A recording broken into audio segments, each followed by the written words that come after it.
Baik, perkenalkan, nama saya Satria Dharma. Saya berasal dari instansi RSUD Kota Nusalam. Pada kesempatan kali ini, saya ingin menjelaskan tentang bagian daripada tugas yang diberikan oleh Widya Suara tentang materi pembinaan transformasional, jejaring kerja, manajemen perubahan sektor publik, serta strategi komunikasi organisasi sektor publik. Baik, dalam hal ini adalah Widya Suara menginginkan adanya suatu ide kreatif atau inovasi yang bisa kita angkat untuk perubahan organisasi ke depan. Nah, seperti perbincangan dan diskusi-diskusi sebelumnya kami di internal rumah sakit, rencana kita akan menaikkan tipe kelas yang dimana sebelumnya rumah sakit kami adalah rumah sakit umum dengan tipe C, artinya belum rumah sakit rujukan.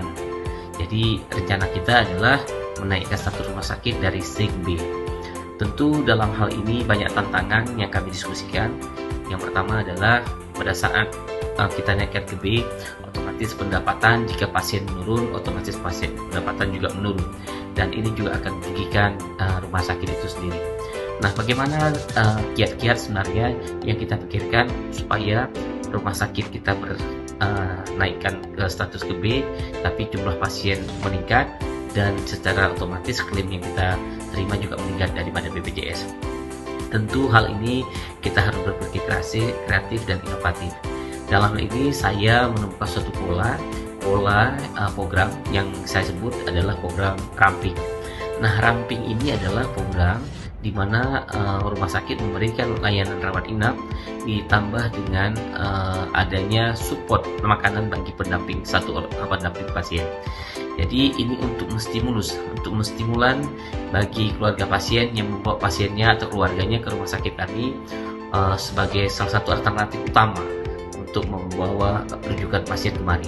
Karena di samping fasilitas yang kami berikan, pelayanan yang kami berikan, juga bagi keluarga pasien pendamping itu akan kami berikan makanan selama pasien dirawat di rumah sakit. Jadi pendamping pasien untuk satu orang tidak perlu memikirkan untuk biaya hidup selama menjaga atau merawat keluarganya di rumah sakit.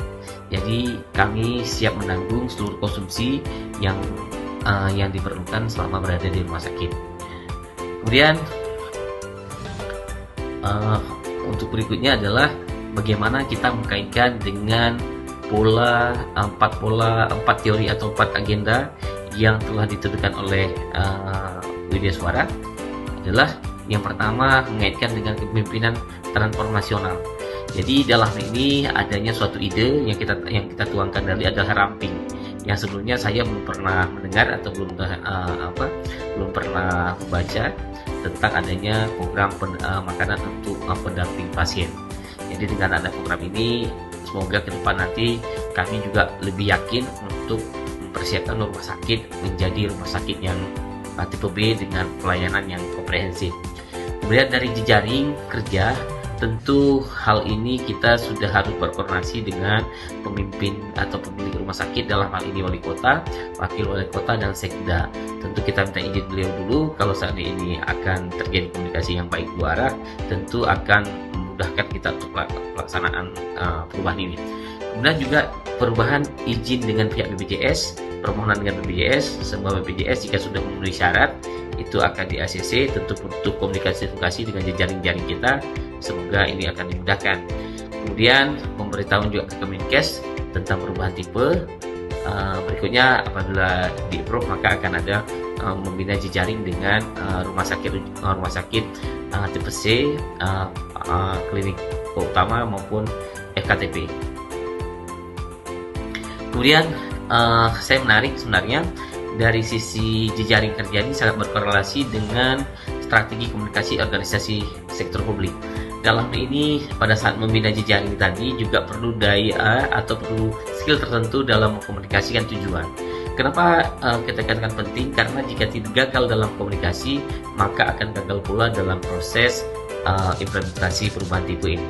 Jadi bagaimana kita meyakinkan bahwa kepada pihak pemilik, pihak BPJS dan juga Kemenkes untuk menyatakan kesiapan kita terhadap perubahan status. Yang pertama adalah kita mengkomunikasikan bahwa status keadaan rumah sakit ini dengan keadaan ada utang, dan dengan kedua adalah ingin perubahan rumah sakit ini harus surplus ke depan. Jadi salah satu cara adalah dengan peningkatan pelayanan kesehatan, perubahan tipe B, dengan otomatis kita juga bisa bertahan dan diharapkan bisa surplus ke depan. Kemudian dari sektor manajemen perubahan sektor publik, tentu tantangan zaman kita melakukan perubahan ini, setiap waktu organisasi harus berubah.